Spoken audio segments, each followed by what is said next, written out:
Hello friends, my self कवन ठाकर। आज के इस लेक्चर में हम पढ़ने वाले हैं डेटाबेस सिस्टम आर्किटेक्चर के बारे में। चलिए स्टार्ट करते हैं।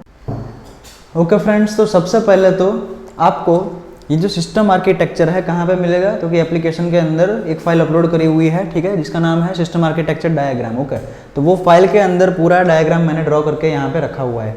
अभी इसको समझते हैं, ठीक है। ये पर्टिकुलर है, इसको थोड़ा जूम इन करके समझने का ट्राई करते हैं। चलिए ओके, सबसे पहले तो ये हमारा सिस्टम का आर्किटेक्चर है, मतलब कि कैसे सिस्टम काम करती है उसके बारे में। ओके, यहाँ पे है naive users, application programmer, sophisticated user, database administrator. Okay, ये डिफरेंट तरह के यूजेज हैं, मतलब कि कौन कैसे यूज़ करेगा। तो ये चार मेन कैटेगरी यहाँ पे कर दी है। अब नेव यूज़र जो होंगे, मतलब वेब से जो यूज़ करते हैं, एजेंट हैं, वो सभी लोग सिर्फ एप्लीकेशन को यूज़ करेंगे हैं। ओके, उसके बाद यहाँ पे है एप्लीकेशन प्रोग्राम्स, जो सिर्फ एप्लीकेशन प्रोग्राम का यूज़ करेंगे। अब जो यूज़र होंगे, एनालिस्ट होंगे, वो क्वेरी टूल्स का यूज़ करेंगे। डेटाबेस एडमिनिस्ट्रेटर जो होंगे वो एडमिन टूल्स का यूज़ करेंगे। समझ रहे हैं? तो क्योंकि एडमिन है तो वो एडमिन टूल्स उसके अलग से डिफाइंड होंगे, उसका स्पेसिफिक यूज़ करेंगे वो, ठीक है। तो ये हो गया इतना। अब यहाँ पे ध्यान से देखिए, यहाँ पे लिखा है क्वेरी प्रोसेसर। उसके अंदर क्या आता है, क्योंकि compiler, linker, application program object code, query evaluation engine, DML का ये क्वेरी और डीडीएल। अब देखिए क्या करना है।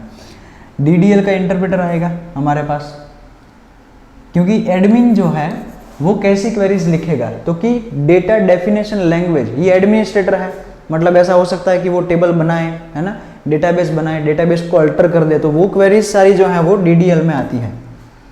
ओके, तो वो यहाँ पे होगा इंटरप्रेटर। फिर है डीएमएल क्वेरी, क्योंकि जो एनालिस्ट होंगे वो क्वेरी करेंगे, मतलब सिलेक्ट, इंसर्ट, अपडेट, डिलीट, वो सब, तो वो डीएमएल में आएगा। अभी उसको हमें कंपाइल करना पड़ता है और ऑर्गेनाइज करना पड़ता है ना, क्योंकि हमने क्वेरी इवैल्यूएशन में देखा था कि वो कैसे प्लान होता है अच्छे से। फिर ये इसको दिया जाता है क्वेरी इवैल्यूएशन इंजन को, जैसा कि अभी हमने बोला।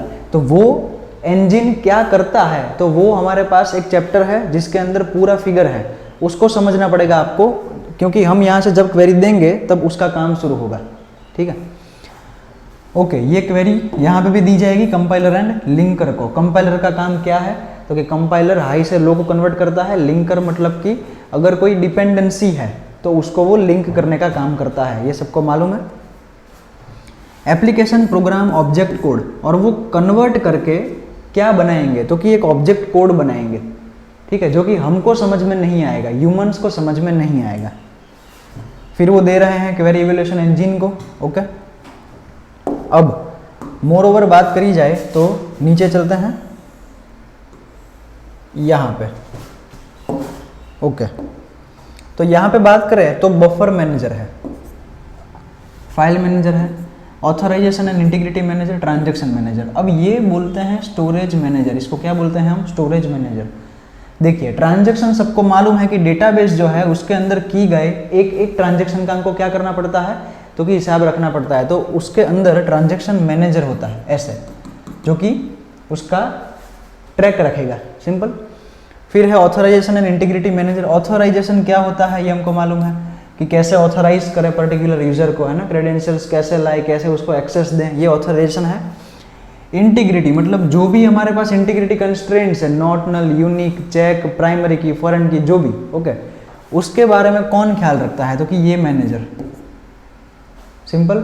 फिर फाइल रिलेटेड जो भी टास्क हैं वो फाइल मैनेजर जो है वो केयर करेगा। उसके बाद है बफर मैनेजर। बफर का मतलब क्या होता है, देखिए, कोई भी अगर स्ट्रीम करी जाए, कोई भी यूट्यूब में या फिर किसी में भी स्ट्रीम करे, तो क्या होता है कि अगर आपका नेटवर्क स्लो है तो वो पहले एक बफर में डेटा रखेगा। अगर इतना हो गया तो आपको दिखा देगा कि चलो इतना देख लो पहले, फिर से इसमें रखेगा, फिर से दिखाएगा, फिर से रखेगा, फिर से दिखाएगा। तो ऐसा डेटाबेस में भी कई बार करना पड़ता है, तो उसको बोलते हैं हम बफर मैनेजर, सिंपल। अब यहाँ पे है डिस्क स्टोरेज, मतलब कि ओरिजिनल जगह जहाँ पे डेटाबेस रखा हुआ है, जहाँ पे सब कुछ स्टोर होता है। ओके, तो ये मेन डेटाबेस है हमारे पास। इसमें क्या होगा, तो कि सबसे पहले तो भाई डेटा होगा। अब डेटा अगर है हमारे पास तो उसकी डिक्शनरी भी होगी, डेटा डिक्शनरी जिसको हम बोलते हैं, सही बात है। उसके बाद इंडेक्स होंगे, मतलब कि इंडेक्स जो होते हैं, इंडेक्स, क्योंकि डेटा है अगर उसके ऊपर इंडेक्स हमने अप्लाई नहीं कराया तो ढूंढते हुए इसकी हालत ख़राब होने वाली है ना, क्योंकि इंडेक्स है तो अच्छे से हम किसी भी पेज को ढूंढ सकते हैं हमारी बुक में, राइट। तो इसी तरह से यहाँ पे भी होता है डेटाबेस में। और ये सब कुछ हो जाए तो उसके बाद यहाँ पे होता है स्टैटिस्टिकल डेटा। स्टैटिस्टिकल का मतलब क्या होता है, जो भी हम काउंट करते हैं स्टैटिस्टिक्स से रिलेटेड, ठीक है, मीन हो गया, मीडियन हो गया, मोड हो गया, तो ऐसे काउंट नहीं करना है, लेकिन ऐसा डेटा जिसको हम स्टैटिस्टिकली कुछ प्रूव कर पाएँ, कुछ एनालाइज कर पाएँ, ऐसा डेटा, इसको हम बोलेंगे स्टैटिस्टिकल डेटा, ठीक है।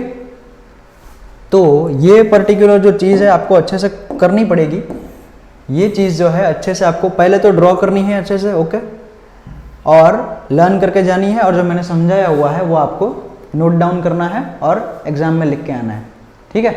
तो ये लर्न कर लो, कंटिन्यू करते हैं नेक्स्ट लेक्चर में। Thank you.